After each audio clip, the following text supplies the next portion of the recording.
My son and his wife went on a trip, leaving me to care for her mother, who was in a coma after an accident. As soon as they left, she opened her eyes and whispered something that made my spine freeze. "I'm glad to have you here.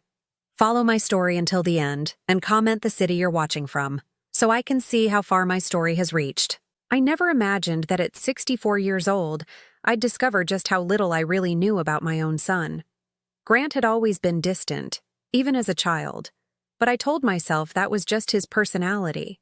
Some people aren't naturally affectionate, right? I convinced myself of that for years, especially after he married Amelie 3 years ago. When Grant called me last Tuesday morning, his voice carried that familiar tone of obligation rather than warmth.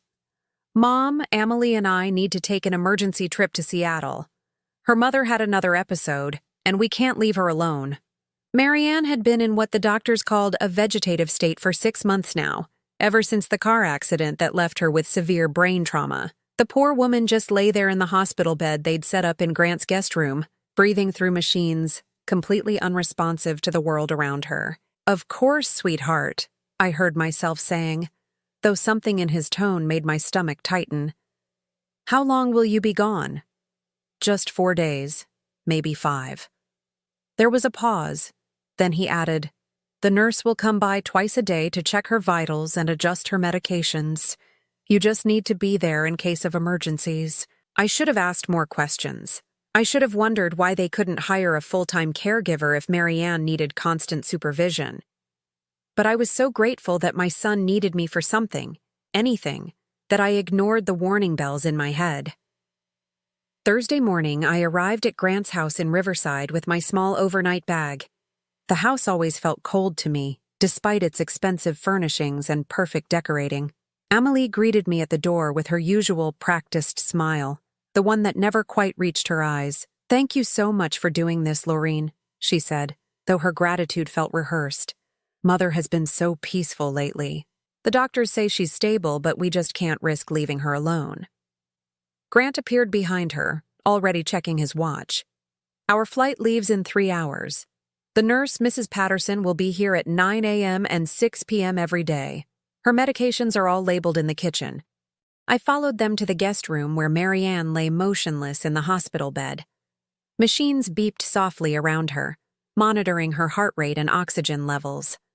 Her silver hair was neatly brushed, and someone had applied a light pink lipstick to her pale lips. She looked almost peaceful, like she was simply sleeping deeply. "She hasn't shown any signs of consciousness in months," Amelie whispered, standing beside the bed. "Sometimes I talk to her, hoping she can hear me, but the doctors say there's probably no awareness left." Something about the way she said it made me look at her more carefully. There was something cold in her expression as she stared down at her mother, something that didn't match the concern in her voice. Grant kissed my cheek quickly, a perfunctory gesture. "We'll call tonight to check in. Emergency numbers are on the refrigerator."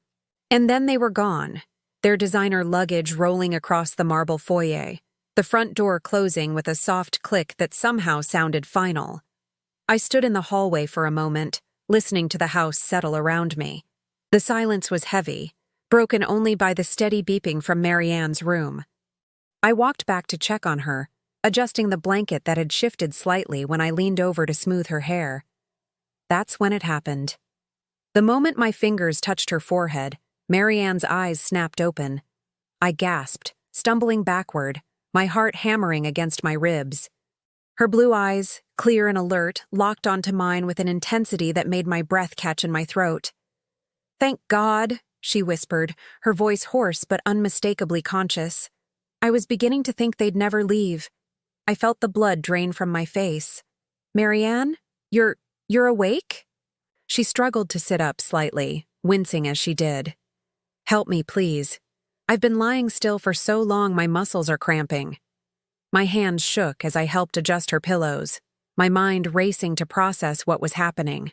But the doctor said, "Grant and Amelie said you were in a coma." Marianne's laugh was bitter, filled with a pain that went beyond physical discomfort. "Oh, my dear Laureen, there's so much you don't know." She gripped my hand with surprising strength. "They think I'm in a coma because that's what they want to believe. what they need everyone to believe. I don't understand, I whispered, sinking into the chair beside her bed. Marianne's eyes filled with tears, but her voice remained steady. They're drugging me, Laureen. Every day, sometimes twice a day, Amelie gives me injections that knock me unconscious. She tells everyone they're prescribed medications from my neurologist, but they're not.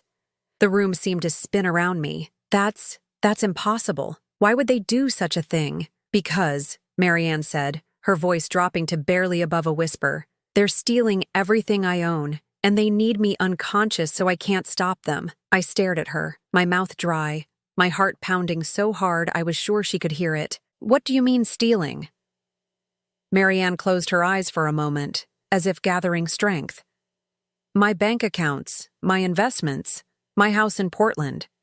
They've been forging my signature, claiming I gave them power of attorney while I was supposedly unconscious. They've already transferred over $200,000 out of my retirement fund. The numbers hit me like physical blows. $200,000. But Grant would never. He's my son. Your son, Marianne said gently but firmly, is not the man you think he is. And Amelie, her voice hardened. Amelie is a monster. I felt sick, my stomach churning with disbelief and growing horror. How do you know all this if they're keeping you unconscious? Because sometimes I fight off the drugs long enough to hear them talking. They think I'm completely out, so they don't bother to leave the room when they discuss their plans. Marianne's grip on my hand tightened. Last week, I heard Amelie on the phone with someone, laughing about how easy it's been to fool everyone. She said the hardest part was pretending to cry at the hospital. The room felt like it was closing in on me. This can't be real. This can't be happening. It gets worse, Marianne whispered, and something in her tone made ice form in my veins. They're not planning to keep this up forever. I heard them arguing about timing, about when to let me naturally slip away. The words hung in the air between us like a death sentence. I couldn't breathe, couldn't think, couldn't process what she was telling me. They want to kill you, I said, the words feeling foreign in my mouth. Marianne nodded slowly. And Laureen, I think you might be in danger too. The silence that followed Marianne's words was deafening. I sat frozen in that chair, staring at this woman I'd believed was unconscious, trying to make sense of what felt like a nightmare I couldn't wake up from. What do you mean I might be in danger? My voice came out as barely a whisper. Marianne struggled to sit up straighter, and I instinctively moved to help her, though my hands were trembling. You're here as their witness, Laureen, the devoted grandmother, caring for her son's poor mother-in-law out of the goodness of her heart. When something happens to me, you'll be the one to testify that I never showed any signs of consciousness. The implications hit me like a sledgehammer. They're using me. They're using both of us. Marianne's voice carried decades of pain and betrayal. But you still have a chance to walk away from this. I don't. I stood up abruptly, pacing to the window. The suburban street looked so normal, so peaceful. Children playing on lawns, neighbors walking their dogs. How could such evil exist in a world that looked so ordinary? Tell me everything, I said, turning back to her. From the beginning. Marianne took a shaky breath. The car accident was real. I was unconscious for about a week in the hospital, but when I started to wake up, when the doctors were talking about recovery and rehabilitation, Amelie convinced them I was having setbacks. She said I was agitated, confused, sometimes violent. Were you? No, but she was there for every medical consultation, playing the devoted daughter. She had them believing that moving me home for palliative care was the most compassionate option. Marianne's laugh was hollow. The doctors thought they were helping a family avoid prolonged suffering. I sank back into the chair, my legs too weak to support me. And Grant? Does he know what she's doing? Marianne's expression darkened. Oh, he knows. He's the one who suggested the forgery scheme. Amelie handles the medical manipulation, but Grant is the mastermind behind the financial fraud. The word fraud made my stomach lurch. My son, the boy I'd raised, sung lullabies to, worried about through every scraped knee and broken heart, was a criminal. How long has this been going on? The drugging started about 3 months ago. At first, it was just mild sedatives, supposedly to help with my agitation. But gradually, the doses got stronger. Some days I'd be unconscious for 18 hours straight. Marianne's voice grew stronger as she spoke, as if sharing the truth was giving her back her power. The financial transfers started right after they brought me home from the hospital. Small amounts at first, just a few thousand here and there, but once they realized how easy it was, they got greedy. How much have they stolen? As of last month, when I was conscious long enough to overhear a phone call, they'd moved nearly $400,000 from my various accounts. My house in Portland is up for sale, though I never signed any papers. They forged my signature using some legal loophole about incapacitated family members. $400,000. The number made me dizzy. I thought about Grant's expensive car, the renovations they'd done to this house, Amelie's designer clothes and jewelry. I'd assumed Grant's consulting business was doing well, but now, the nurse that comes twice a day, I said suddenly. Mrs. Patterson, is she part of this? Marianne shook her head. No, she's legitimate. But Amelie times the injections perfectly. She gives me the strongest dose about an hour before each nursing visit. Mrs. Patterson has never seen me anything but unconscious. What about the machines? The monitors? They're real, but they're not connected to any hospital system. They're just monitoring basic vital signs. As long as my heart is beating and I'm breathing, everything looks normal to anyone who doesn't know what to look for. I felt a chill run down my spine. You said they're planning to let you naturally slip away. What does that mean? Marianne was quiet for a long moment, and when she spoke, her voice was steady despite the tears in her eyes. I overheard them discussing it 2 weeks ago. Amelie was researching how to gradually increase dosages to cause respiratory failure. She found some medical forums discussing how certain drug combinations can cause what looks like natural complications in coma patients. The room felt like it was spinning. They're planning to murder you. Yes. And they're going to make it look like a tragic but expected outcome. The family did everything they could, but sometimes these things just happen. Marianne wiped her eyes with the back of her hand. Amelie has already started talking to Mrs. Patterson about how my breathing has seemed more labored lately, how my color isn't quite right. She's laying the groundwork. I jumped up again, unable to sit still. We have to call the police. We have to stop this. With what proof? Marianne asked gently. It's my word against theirs. The medical records all support their story. The financial transfers were all done with forged signatures that look legitimate. And I'm supposed to be in a vegetative state. But you're conscious now. You can tell them what really happened. Can I? Or am I just a confused old woman with brain damage making wild accusations against her devoted family? Marianne's voice carried the weight of someone who'd thought through every possible scenario. Amelie has been very careful to establish a paper trail showing my supposed mental decline. She's even had me diagnosed with early-stage dementia based on behaviors she reported to doctors. The systematic nature of their deception was breathtaking. How long do you think we have? Based on what I overheard, they're planning to start the final phase when they get back from this trip. They wanted me to have a few days under the care of loving family before the tragic turn for the worse. Marianne looked at me with an expression that was somehow both desperate and determined. They needed a witness who could testify to my peaceful final days. That's where you come in. The weight of realization crashed over me. They asked me to come here not because they needed help. They needed an alibi. A perfect alibi. Grant's devoted mother, who loved his wife's family enough to sacrifice her own comfort to help care for an unconscious woman. Who better to vouch for their dedication and grief when I finally succumbed to my injuries? I felt nauseous. All those times Grant called me over the past few months, asking how I was doing, if I needed anything. I thought he was finally growing closer to me. He was keeping tabs on you, making sure you were stable, reliable, and completely unsuspecting. Marianne's voice was gentle but unflinching. I'm sorry, Laureen, but your son has been manipulating you just as much as he's been manipulating everyone else. The last piece of hope I'd been clinging to shattered. Grant didn't need me. He didn't love me. He was using me as an unwitting accomplice in murder. What are we going to do? I whispered.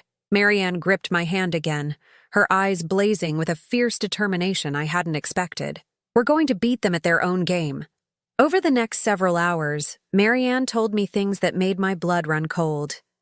We spoke in whispers, even though we were alone, as if the walls themselves might betray our conversation to Grant and Amelie. The first time I realized something was wrong was about 4 months ago, Marianne began, her voice growing stronger as she shared her story. I was starting to feel more like myself after the accident. The physical therapy was helping, and I was beginning to remember things more clearly. That's when Amelie started suggesting to the doctors that I was having episodes. What kind of episodes? According to her, I would become violent when she tried to help me with basic tasks. She said I didn't recognize her, that I would scream and try to hit her. She even showed up to one doctor's appointment with scratches on her arms. Marianne's voice was filled with disgust. Scratches she gave herself. I felt sick imagining the performance Amélie must have put on. And the doctors believed her? Why wouldn't they? She was the devoted daughter, exhausted from caring for a traumatized mother. She would cry during the appointments, talking about how heartbreaking it was to see me so confused and angry. She even brought Grant to one visit to confirm her stories. What did Grant say? Marianne's expression hardened. He played his part perfectly. Talked about how difficult it was for Amelie, how worried he was about her mental health from the stress of caring for me. He suggested that perhaps medication could help calm my aggression so that Amelie could provide better care. The calculated nature of their deception was stunning. So the doctors prescribed sedatives. At first, yes, mild ones. But Amelie kept reporting that they weren't working. She said I was getting worse, more violent, more confused. Each visit, she painted a picture of a woman descending further into madness.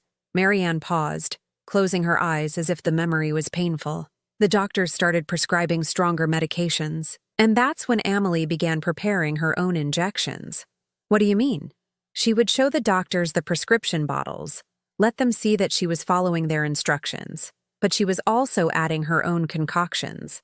Drugs she was somehow getting elsewhere. Marianne's voice dropped. I think she has connections from her previous job. Previous job? She used to work at a rehabilitation facility for elderly patients. She was fired about 5 years ago, though Grant never told me why. I found out later from a mutual friend that there had been some kind of investigation involving patient medications, but nothing was ever proven. The pieces were falling into place, creating a picture so dark I could barely comprehend it. She's done this before. I think so. And I think that's how she and Grant met. Not at the coffee shop like they told everyone, but through some connection related to her work with vulnerable elderly patients. Marianne shifted uncomfortably in the bed. Grant has always been drawn to easy money, even as a teenager.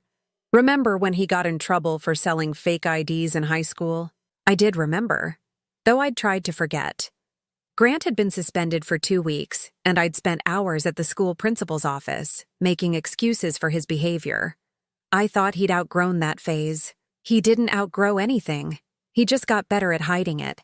Marianne's voice was filled with a sadness that went beyond her own situation. Laureen, I need you to understand something. This isn't just about money for them. They enjoy it. The control, the deception, the power they have over someone helpless. What do you mean? Sometimes, when they think I'm completely unconscious, they talk to me anyway. Amelie will lean over my bed and whisper things about how pathetic I am, how no one will miss me when I'm gone. Grant talks about all the things they'll buy with my money, the trips they'll take. Marianne's voice trembled slightly. They've turned my suffering into entertainment. I felt rage building in my chest, hot and fierce. Those monsters. Last week, when they thought I was deeply sedated, I heard them discussing timeline. They want to wrap this up before the holidays because they've already booked a cruise to the Mediterranean. They're using my money to pay for it, and they want me dead so they can enjoy it without worry. A cruise? The casual nature of it, the way they were planning to celebrate her murder, made me feel physically ill. $15,000 for a month-long luxury cruise. They've already put down a deposit. Marianne looked directly at me. They're planning to be grieving family members who need time to heal from their tragic loss. The audacity was breathtaking. How do you know all these details? Because they're not as careful as they think they are. When you believe someone is unconscious, you stop monitoring how loudly you speak. And when you're excited about your schemes, you tend to share details. Marianne managed a weak smile. They've essentially confessed their entire plan to me over the past few months. What exactly is the plan? Marianne took a deep breath, as if preparing herself to relive the most terrifying parts. Starting when they return from Seattle, Amelie is going to begin documenting what she calls concerning changes in my condition. She'll call Mrs. Patterson and maybe even bring in another nurse for a second opinion. She's going to report that my breathing seems labored, that my color is off, that she's noticed signs of organ failure. But you're fine. Not for long. She's going to increase the drug dosages to actually cause the symptoms she's reporting. Respiratory depression, irregular heartbeat, signs that my body is shutting down. Marianne's voice was clinical, as if she were discussing someone else's death. The beauty of their plan is that it will look completely natural. A brain-injured woman whose body finally gives up the fight. How long do they think this will take? Based on what I overheard, they're planning for it to happen over about 10 days. Long enough to seem natural, but not so long that it becomes inconvenient. Marianne paused. They want me dead before Thanksgiving. That was less than 3 weeks away. And what about after? What happens when you're dead?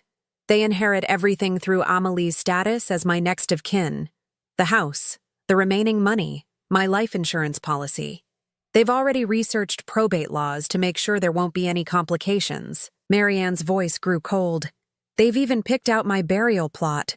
The cheapest one they could find, of course. No point in wasting money on a dead woman. I was shaking with rage and horror. We have to stop them.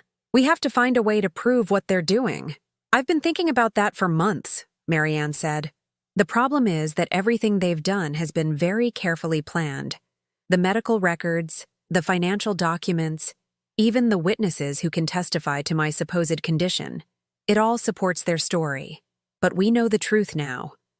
We know the truth, but proving it is another matter entirely. Marianne looked at me with an expression that was both desperate and determined. That's why I need your help, Laureen. You're the only person who's seen me conscious.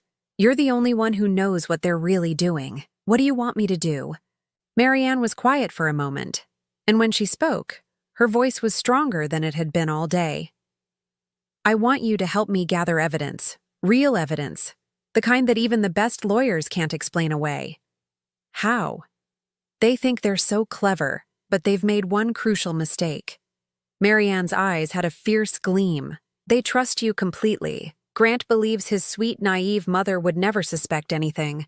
He thinks you're the perfect witness because you're too innocent to see what's really happening. So we use that. Exactly. Over the next few days before they return, I need you to help me find proof of what they've been doing. Bank records, medication bottles, anything that shows the truth about their scheme. Marianne gripped my hand tightly. And when they come back and start the final phase of their plan, we'll be ready for them. What if they suspect something? What if they realize you're conscious? Marianne smiled, and for the first time since this nightmare began, I saw hope in her expression. Then we'll give them the performance of their lives. We'll let them think they're winning right up until the moment we destroy them. The determination in her voice sent chills down my spine, but they weren't chills of fear anymore. They were chills of anticipation. For the first time in my life, I was going to fight back against the people who had used and manipulated me, and we were going to win. The next 2 days passed in a blur of careful investigation. Marianne and I worked together like detectives, gathering evidence whenever Mrs. Patterson wasn't scheduled to visit. We had to be incredibly careful about timing. Marianne would pretend to be unconscious during the nurse's visits, and I would play the role of the concerned caregiver, asking appropriate questions about her condition. Mrs. Patterson was a kind woman in her 50s who genuinely cared about her patients. Watching her check Marianne's vital signs and adjust her blankets with such gentle professionalism made me realize how thoroughly Grant and Amelie had deceived everyone involved. Her breathing seemed steady today, Mrs. Patterson noted during her Friday morning visit, making notes on her chart. How has she been overnight? Very peaceful, I replied, hating how easily the lies came now. No changes that I've noticed. After she left, Marianne and I immediately got back to work. She directed me to places in the house where Grant and Amelie had hidden evidence of their crimes. Check the filing cabinet in Grant's office, Marianne whispered. Top drawer behind the tax documents. That's where they keep the forged papers. I found what she was talking about. Copies of power of attorney documents, medical directives, and bank authorizations, all bearing Marianne's signature. But when I compared them to her real signature on some old Christmas cards, the differences were obvious to anyone who knew what to look for. They practiced, Marianne explained when I showed her what I'd found. I caught Amelie tracing my signature on practice sheets months ago. When I asked her about it, she said she was helping me with thank you notes for get well cards. I believed her. We also found records of the illegal drug purchases. Amelie had been ordering sedatives through online pharmacies, using fake prescriptions and multiple identities. The shipping records were all there, hidden in a box in their bedroom closet. She's been getting them delivered to different addresses, I told Marianne, as I photographed the evidence with my phone. Post office boxes, neighbors' houses when they're out of town, even some to your old address in Portland. How much has she spent on this? I added up the receipts. Over $3,000 in the past 4 months. All paid for with transfers from your bank account. The irony was sickening. They were using Marianne's own money to buy the drugs they planned to kill her with. But our most disturbing discovery came when I found Amelie's journal. She keeps a diary? Marianne asked when I told her what I'd found hidden behind books in their bedroom. Not exactly a diary, more like planning notes. I felt sick reading it. She's been documenting everything. The drug combinations, the timing, even her observations about how you react to different dosages. Marianne was quiet for a long moment. Read me some of it. I opened the journal to a random page and read, October 15th, increased morning dose to 4 milliliters. Subject remained unconscious for 19 hours. Breathing remained stable, but heart rate dropped to 58 beats per minute. Need to adjust to avoid suspicious readings during nurse visits. She's treating me like a lab experiment, Marianne said, her voice barely above a whisper. I turned to another page.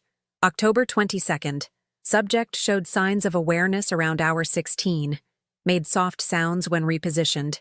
Administered additional dose immediately. Note, may need to increase standard dosage to prevent breakthrough consciousness. My God, Marianne, she's been studying how to keep you unconscious more effectively. What else does it say? I flipped through more pages, each entry more chilling than the last. October 28th. Discussed timeline with G. Agreed to begin final phase after Seattle trip. Will document declining condition starting November 1st. Estimate 10 to 12 days for complete respiratory failure. G excited about December cruise. Suggested upgrading to suite with our windfall. Marianne closed her eyes, but not before I saw tears forming. They're talking about my death like it's a vacation planning meeting. The final entry was the worst. November 2nd. L will be perfect witness to final days. Her testimony about peaceful final weeks will be crucial for any insurance investigations. G says his mother has always been easy to manipulate. She'll never suspect anything. Looking forward to finishing this and moving on with our lives. I set the journal down, my hands shaking with rage. She calls you the subject and me L like we're not even human beings. Because to them we're not. We're just obstacles to overcome and tools to use. Marianne opened her eyes, and I was surprised to see determination rather than despair. Did you photograph all of it? Every page. Good. Now we need to put everything back exactly where we found it. We can't let them know we've discovered their plans. We spent the rest of Friday carefully replacing all the evidence, making sure everything was positioned exactly as we'd found it. Marianne coached me on how to act natural when Grant and Amelie returned.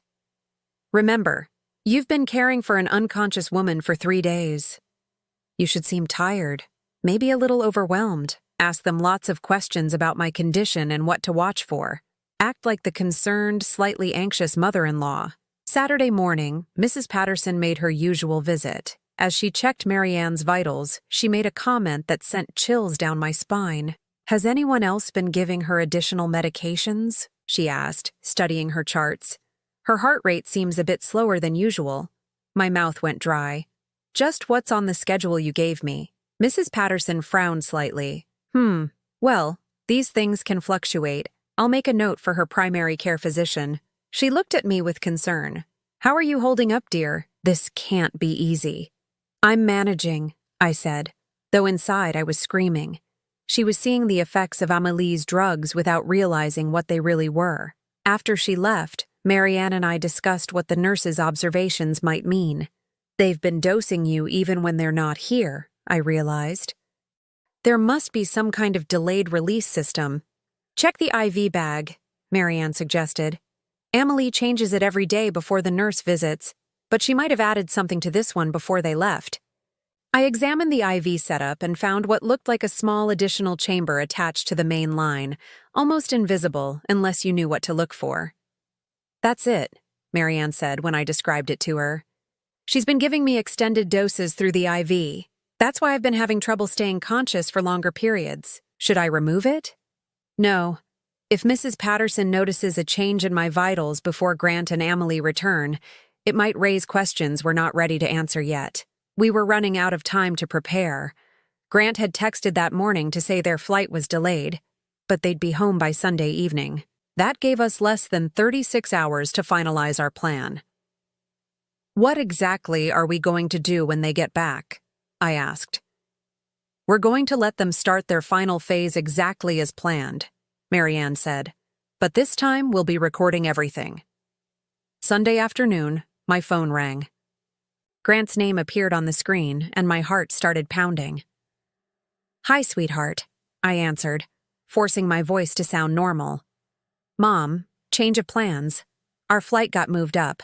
We'll be home in about 3 hours instead of tonight." My blood turned to ice. We weren't ready. "Oh, that's wonderful. I know you're anxious to get back to check on Marianne." "How has she been?" "The same.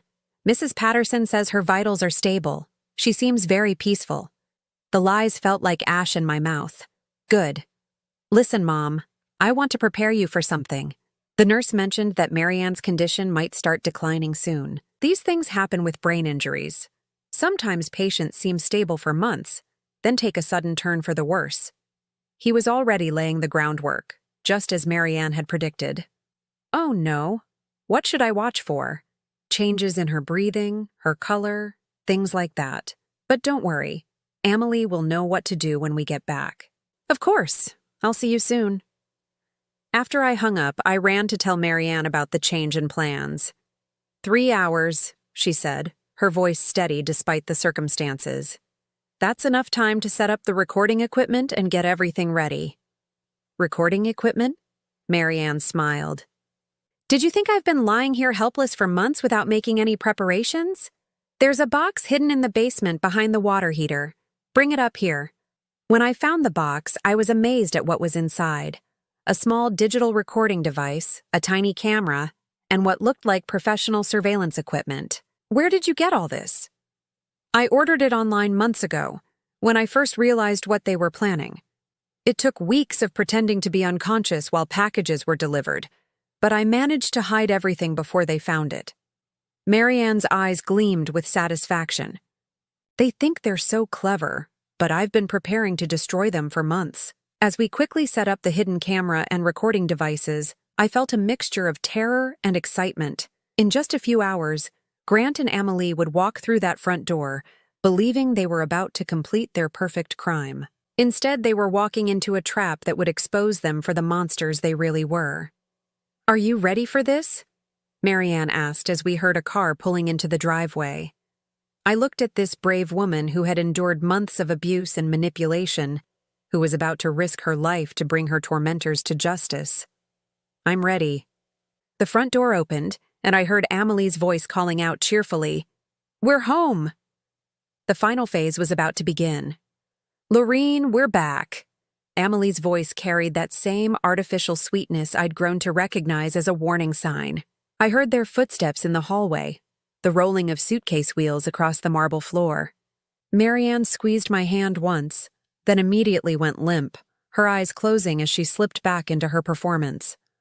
The transformation was so complete, so convincing, that for a moment I almost believed she really was unconscious. "How is she?" Grant asked as he appeared in the doorway. His face showed what looked like genuine concern, but now I could see the calculation behind his expression. "Very peaceful," I said, standing up from the chair beside Marianne's bed. "Mrs. Patterson was here this morning.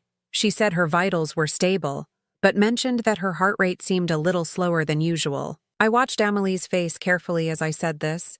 There was a flicker of something, satisfaction, before she arranged her features into an expression of worry. "Oh dear," she murmured, moving to Marianne's bedside. "Sometimes that can be a sign of changes in her condition."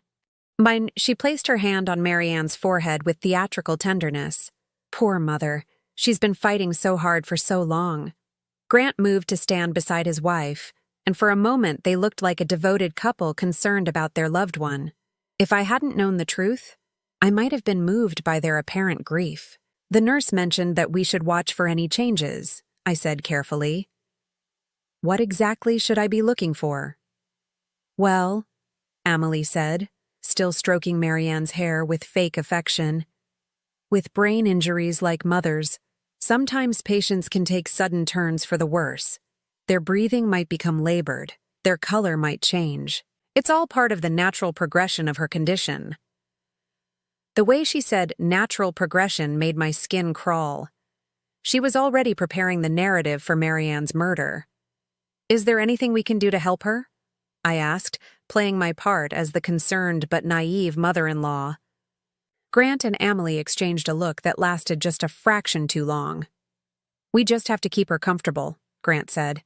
"Make sure she's not in any pain. The medications help with that," Amelie added. "I'll need to adjust her dosages based on how she's been responding while we were gone."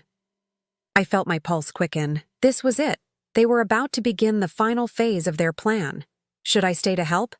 "I could take time off work." "That's so thoughtful of you, Mom," Grant said, and for a split second I almost believed the warmth in his voice was real. "But you've already done so much. You should go home and get some rest." "Actually," Amelie interrupted, her voice taking on a sharper edge, "maybe Laureen should stay tonight, just to make sure everything goes smoothly as we transition back to our normal routine." Grant looked at her with surprise. This wasn't part of their original plan. "Amelie, I think Mom has done enough." "No, I insist." Amelie's smile didn't reach her eyes. "Family should be together during difficult times." Something in her tone sent alarm bells ringing in my head. This wasn't about wanting my help. This was about control. "Of course I'll stay," I said, trying to keep my voice steady. "Whatever you need." Over the next few hours, I watched them settle back into their routine with mounting horror. Amelie checked and rechecked Marianne's medications, making careful notes about dosages and timing. Grant spent time on his laptop, and I caught glimpses of what looked like travel websites and bank statements. During dinner, takeout Chinese food eaten mostly in silence, Grant's phone buzzed with a text message. He glanced at it and smiled in a way that made my stomach turn. "Good news?" Amelie asked. "The cruise line confirmed our upgrade. Penthouse suite with a private balcony." He looked at me and added casually, "We're taking a long vacation after the holidays. We've been under so much stress with Marianne's condition." "That sounds wonderful," I managed to say. "You both deserve a break." The casual way they discussed their murder vacation while sitting just yards away from their intended victim was breathtaking in its cruelty. Later that evening, as we sat in the living room, Amelie began what sounded like a rehearsed conversation. "Laureen, I want you to know how much it means to us that you've been so involved in Mother's care," she said. "It shows what kind of person you are." "She's always been dependable," Grant added, reaching over to pat my hand. "Even when I was growing up, Mom was always there when we needed her." The irony of his words wasn't lost on me. I had been there when he needed me, to provide alibis for his crimes. "I just want to help," I said softly. "You have helped, more than you know." Amelie's voice dropped to a more serious tone. but I need to prepare you for what might happen over the next few days. The doctors have warned us that Mother's condition could deteriorate quickly. What do you mean? Grant leaned forward, his expression grave. Sometimes with brain injuries, patients seem stable for months, then suddenly take a turn. Their body systems start failing one by one. It's heartbreaking, Amelie added, dabbing at her eyes with a tissue. But it's also a blessing in a way. Mother won't suffer much longer. They were so convincing, so practiced in their deception. If I hadn't heard Marianne's story, if I hadn't seen the evidence of their crimes, I would have believed every word. Is there anything I can do to help during this difficult time? I asked. Just be here, Grant said. Having family around makes it easier to cope. Amelie nodded.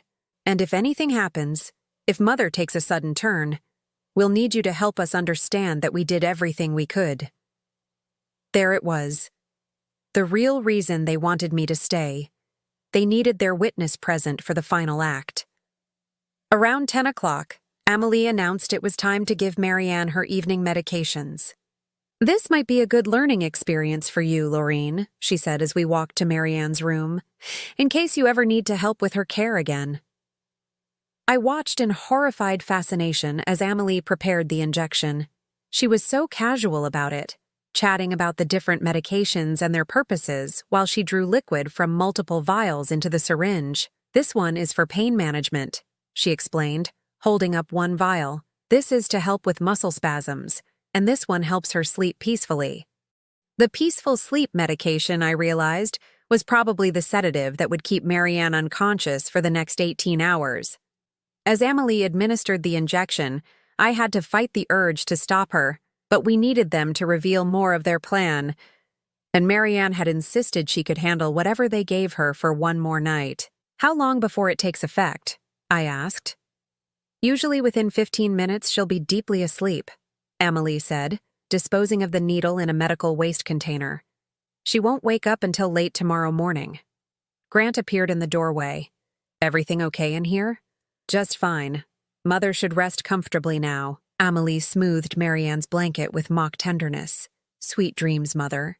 As we left the room, I felt sick knowing that Marianne was already fighting off the drugs coursing through her system, but I also felt a surge of admiration for her strength and determination. Back in the living room, Grant poured himself a scotch while Amelie made tea. The atmosphere felt almost celebratory, though they were trying to hide it. I'm exhausted, Amelie announced after finishing her tea. I think I'll turn in early. Laureen, the guest room is all set up for you. Actually, Grant said, setting down his glass with more force than necessary, I think we need to have a conversation first. Something in his tone made both Amelie and me look at him sharply. He was staring at me with an expression I'd never seen before. Cold, calculating, almost predatory. Grant? I said uncertainly. He walked to the window and pulled the curtains closed, then turned back to face me. Mom, I need you to understand something about the situation here. Amelie moved to stand beside him, and suddenly they looked less like a grieving couple and more like a team preparing for battle.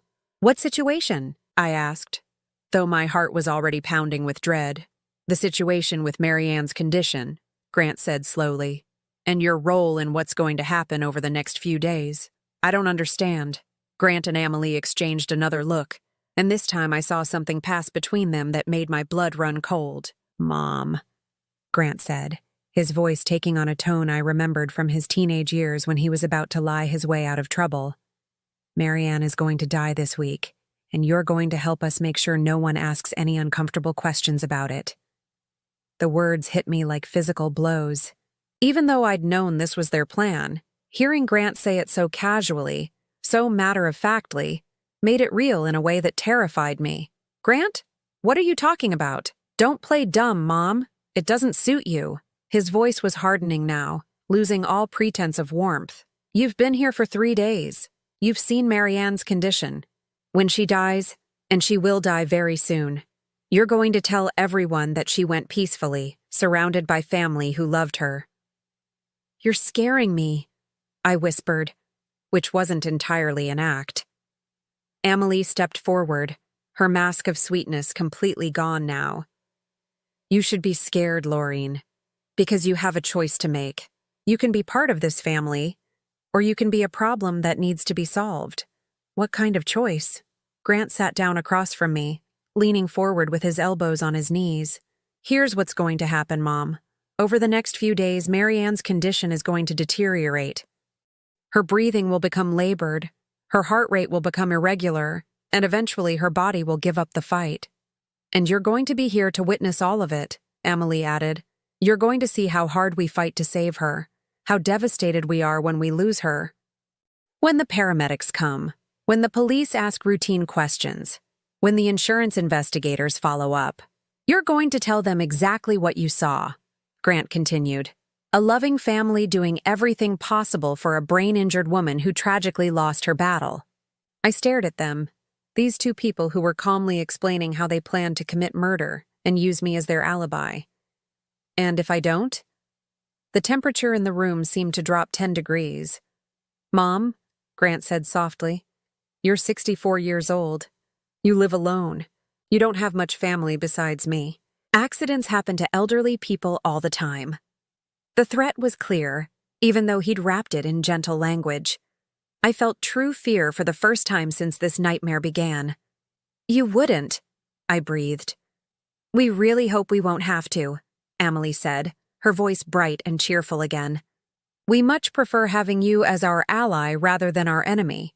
After all, family should stick together. I sat there in stunned silence, trying to process what they'd just told me. They weren't just planning to murder Marianne. They were prepared to kill me too if I didn't cooperate with their scheme. I need some time to think, I finally managed to say.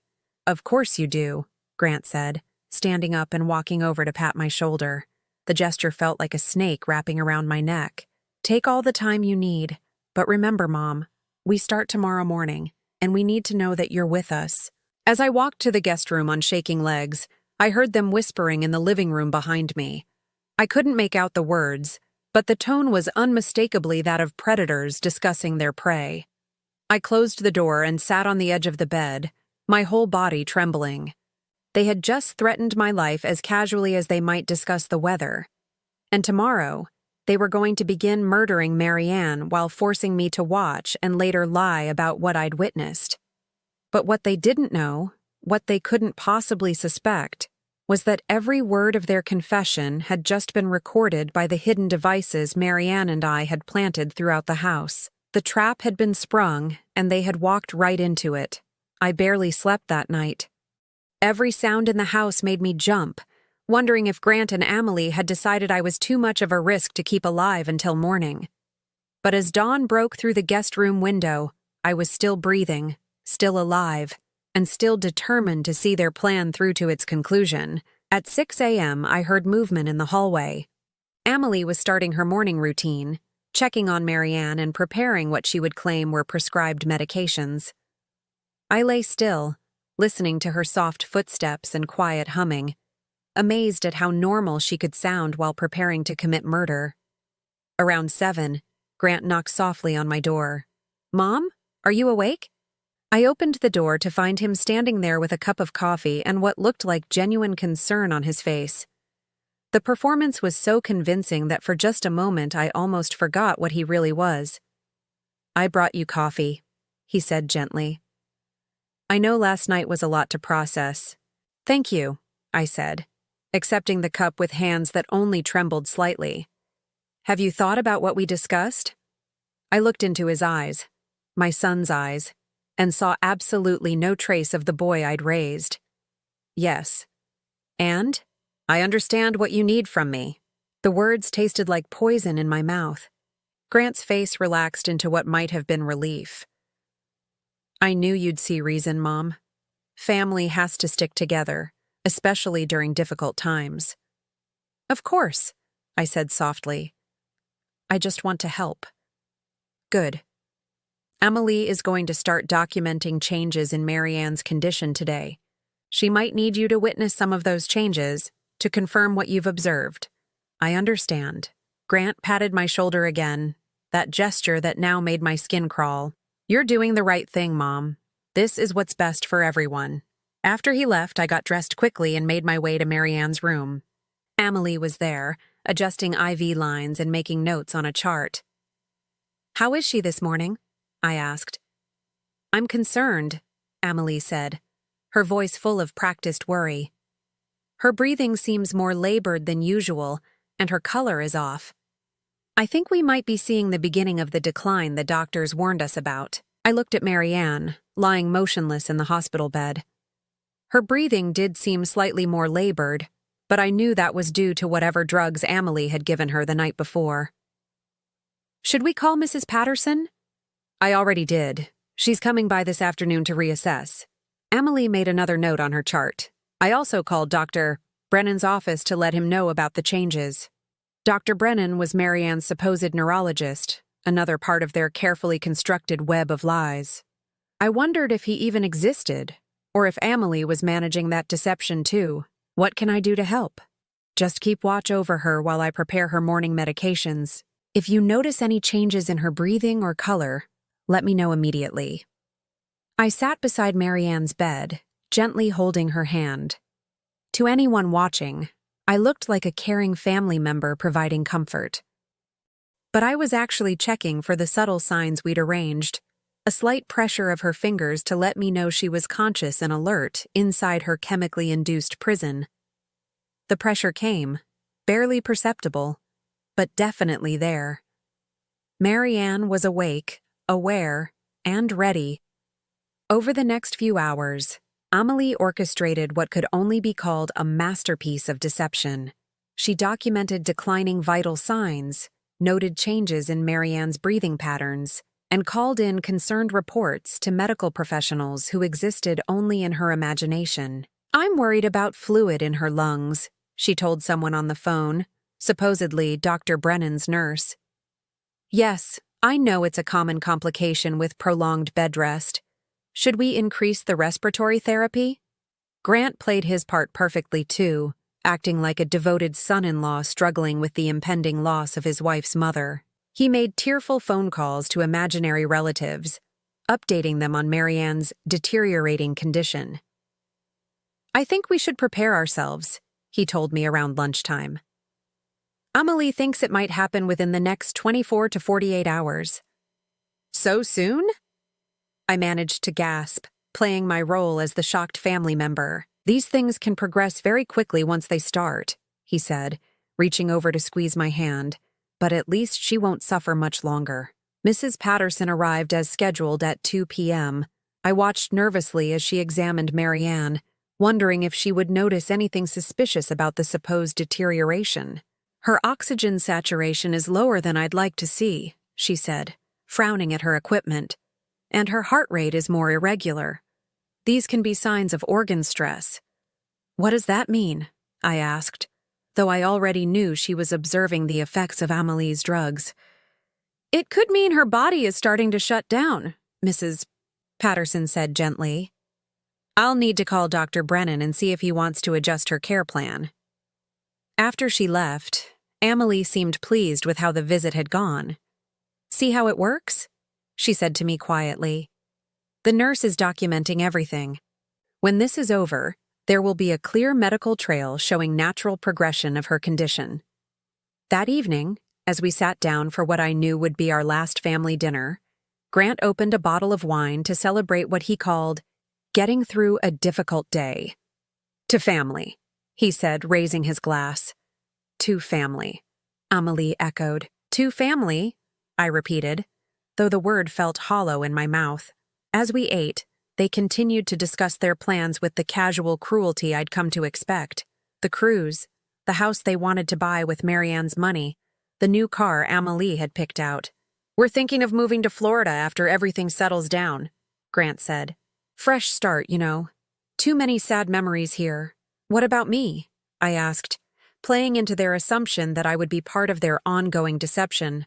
Grant and Amelie exchanged one of their looks. We were hoping you might come visit us often, Amelie said sweetly. Maybe even relocate eventually. Family should stay close, especially after going through something traumatic together.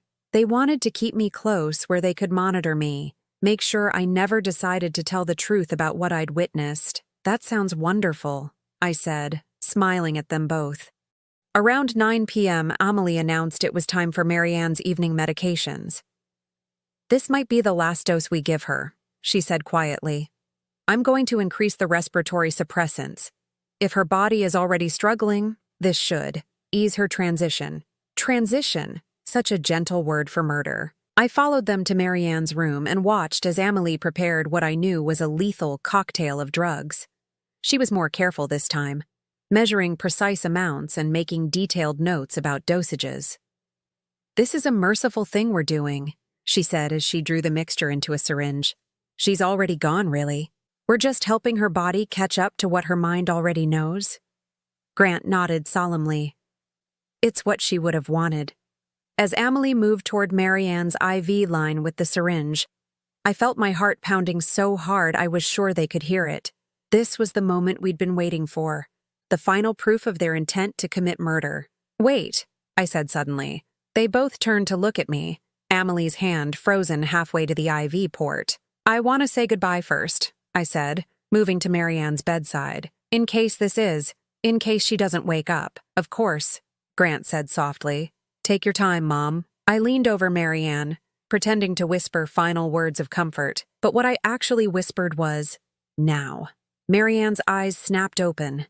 The effect was electric. Amelie screamed and dropped the syringe, its contents spilling across the floor. Grant stumbled backward, his face turning white with shock. "Hello, Amelie," Marianne said, her voice clear and strong as she sat up in bed. "Surprised to see me awake?" For a moment, no one moved. The three of us stared at Marianne as if she had risen from the dead, which, in a way, she had. That's impossible," Amelie stammered. "You've been unconscious for months. Your brain damaged. You can't what? Can't think? Can't remember? Can't plan?" Marianne swung her legs over the side of the bed with surprising grace. "Oh, my dear Amelie, I remember everything. Every injection, every forged signature, every dollar you stole." Grant found his voice. "This is impossible. You're having some kind of episode. You're confused. Am I?" Marianne reached over to the bedside table and picked up a small recording device. "Then perhaps you can explain this." She pressed play, and suddenly the room filled with their own voices from the previous evening. "Marianne is going to die this week, and you're going to help us make sure no one asks any uncomfortable questions about it." Grant's face went from white to gray. Amelie looked like she might faint. "Keep listening," Marianne said calmly. The recording continued.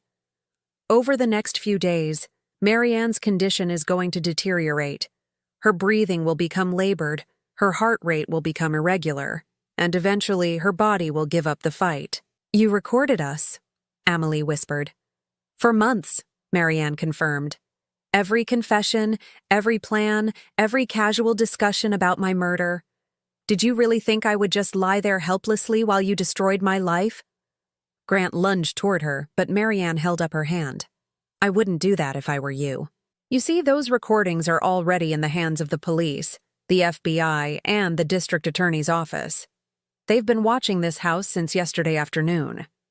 As if summoned by her words, we heard the sound of car doors slamming outside, followed by heavy footsteps on the front porch. "Police! Open up!" Amelie collapsed into a chair, her face buried in her hands. Grant stood frozen, his mouth opening and closing like a fish gasping for air. "You see?" Marianne continued conversationally as the front door burst open and armed officers flooded into the house. "I've been working with federal investigators for months. Healthcare fraud, elder abuse, conspiracy to commit murder. You two have been very busy criminals." The officers appeared in the doorway, weapons drawn. "Nobody move! Hands where we can see them!" Grant and Amelie were handcuffed and read their rights while I watched in amazement. The nightmare was finally over. As they were led away, Grant looked back at me with something like betrayal in his eyes. "Mom, how could you do this to your own son?" I stared at him, this stranger who had never really been my child, and felt nothing but relief. "You're not my son," I said quietly. "My son died a long time ago. You're just a criminal who happens to share my DNA." After the police left with their prisoners, Marianne and I sat in the quiet kitchen, drinking tea and processing what had just happened. "How long have you been planning this?" I asked. from the moment I realized what they were doing. I contacted the FBI through a lawyer friend, and we've been building the case ever since. Marianne smiled. They needed evidence of intent to commit murder. Your presence here as their intended witness was the final piece we needed. What happens now? Now they go to prison for a very long time. Healthcare fraud alone carries a 20-year sentence. Add in the elder abuse, the theft, the conspiracy to commit murder. Marianne shrugged. They'll be old before they see freedom again. And the money they stole? Already recovered and returned to my accounts. The FBI had been tracking every transaction. Marianne reached across the table and squeezed my hand. Lorene, I can never thank you enough. Without your help, they would have gotten away with it. I thought about that, about how close they had come to the perfect crime. If I hadn't been there to witness Marianne's awakening, if I hadn't been brave enough to help her gather evidence, Grant and Amelie would be planning their cruise vacation while Marianne lay in a grave. What will you do now? I asked. Live, Marianne said simply. For the first time in months, I can actually live without fear. And you? I considered the question. At 64, I was starting completely over. No son, no family obligations, no one to please or worry about except myself. I think I might travel, I said, surprising myself with the words. I've always wanted to see Ireland. Marianne's eyes lit up. I've always wanted to see Ireland too. Perhaps we could go together. The idea sent a warm feeling through my chest. The first genuinely happy emotion I'd felt in months. I'd like that very much. 6 months later, Marianne and I stood on the cliffs of Moher, watching the Atlantic Ocean crash against the rocks below. The wind whipped our hair around our faces, and we laughed like schoolgirls as we struggled to take selfies with the dramatic coastline behind us. Grant and Amelie had both been sentenced to 25 years in federal prison. The trial had been a media sensation, with headlines about the son and daughter-in-law who tried to murder an elderly woman for her inheritance. I'd testified at their sentencing hearing, looking both of them in the eye as I described the terror and betrayal I'd felt when they threatened my life. Neither of them had shown any remorse. Even facing decades in prison, they maintained they were the victims of an elaborate setup. But justice had been served, and more importantly, Marianne and I had found something neither of us expected: friendship, freedom, and a second chance at happiness. As we walked back toward our rental car, Marianne linked her arm through mine. Where to next? She asked. I smiled, feeling lighter and more alive than I had in years. Anywhere we want. And for the first time in my life, that was exactly true. Now I'm curious about you who listened to my story. What would you do if you were in my place? Have you ever been through something similar? Comment below. And meanwhile, I'm leaving on the final screen 2 other stories that are channel favorites, and they will definitely surprise you. Thank you for watching until here.